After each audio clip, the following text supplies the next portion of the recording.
The call came while I was reviewing a transaction I didn't remember making. Luxury suite. 2 nights. Same hotel chain. Same city I hadn't visited in months. Paid with my card. I stared at the screen, thumb hovering, not moving. Then the second notification arrived. Room service, champagne. 2 glasses. I don't drink champagne. Silence filled the room, thick and deliberate. I replayed the last week in my head. Her voice, her laughter. The way she kissed me before leaving for her conference. Soft, practiced, perfect. I called the hotel. Calm voice. Polite tone. The kind that gets answers. Yes, sir. The room was occupied. Pause. By a Mrs. I hung up before he finished. My reflection in the dark screen didn't flinch, but something underneath shifted. Not anger, not yet. Just alignment. Pieces moving into place. Because betrayal isn't loud. It's quiet, precise. And once you hear it, you can't unhear it. She came home 2 days later, smiling, effortless. Missed you, she said, dropping her bag like she belonged here. Like nothing had happened. I watched her from the kitchen, measured the rhythm of her movements. The slight delay before she met my eyes. The way she avoided the counter where my phone lay, screen still glowing with silent accusations. You look tired, I said. I had meetings back to back. Of course, meetings. I nodded as if I believed her, as if I hadn't already seen the pattern. Same hotel chain, different cities, same payment method. Mine, always mine. A parasite doesn't kill its host. It feeds. Quietly. I started noticing things I had ignored before. Late-night showers. Passwords changed. Her laughter at messages she never explained. And then, the sister. Always around. Always watching. Too calm, too neutral. I remembered the way they looked at each other once. Just a second too long. Not guilt. Something else. Complicity. I didn't confront her. Not yet. Because truth isn't something you demand. It's something you build, layer by layer, until it collapses on its own weight. I became a ghost in my own life. Present. Invisible. Watching. Tracking her expenses was easy. She never imagined I'd look. Why would I? Trust is the perfect disguise. I built a shell fund. Clean. Legal. Untouchable. Every transaction she made, filtered through it. Every hotel. Every dinner. Every lie. Documented. Archived. Preserved. Then I followed her once. Not closely. Just enough. She walked into the hotel like she'd done it 100 times. No hesitation. No fear. Inside, she became someone else. Confident. Hungry. I didn't need to see more. I already knew.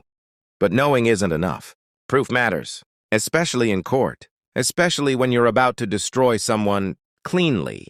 I hired a forensic accountant. Quiet man. No questions. He traced everything. Every misuse of funds. Every fraudulent signature. Every line she crossed thinking no one was watching. And then I did something better. I made her sign. A restructuring document. Harmless on the surface. Routine. But buried inside. Consent. Authorization. Liability. She signed it without reading. Of course she did. People like her never read the fine print. They assume they're smarter than the page. I watched her sign it. Smiled. Kissed her forehead. And filed the document away. That night she slept beside me.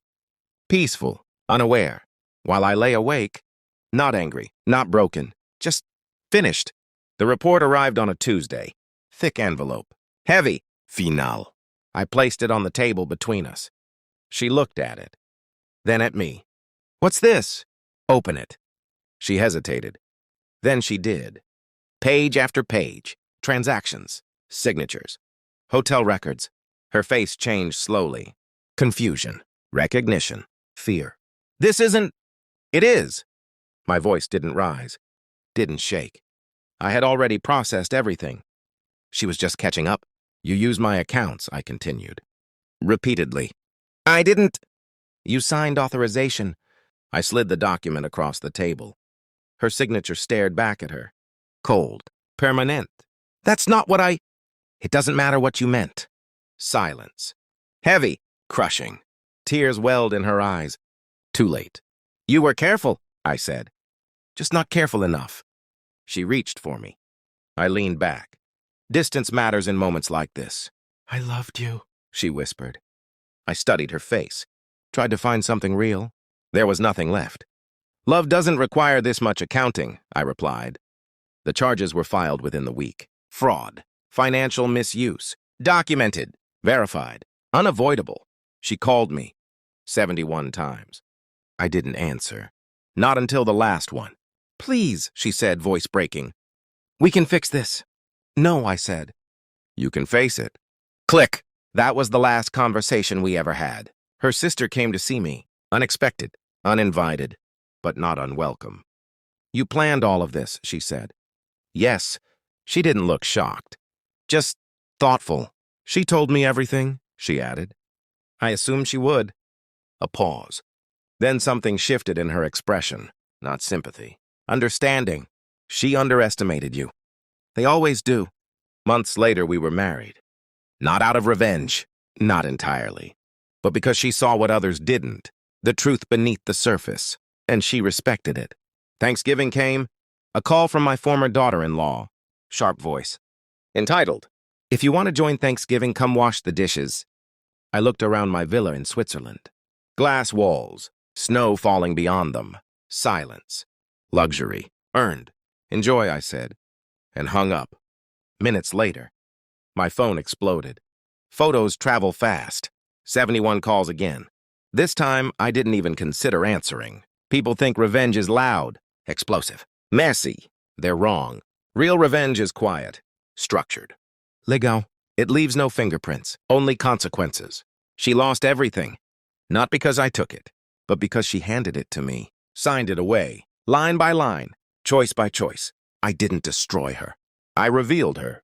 And sometimes, that's worse. I stand by the window now, watching the snow bury everything in white, clean, silent, final. There's no anger left, no regret, just clarity. Because in the end, I didn't lose her. I outgrew the illusion of her.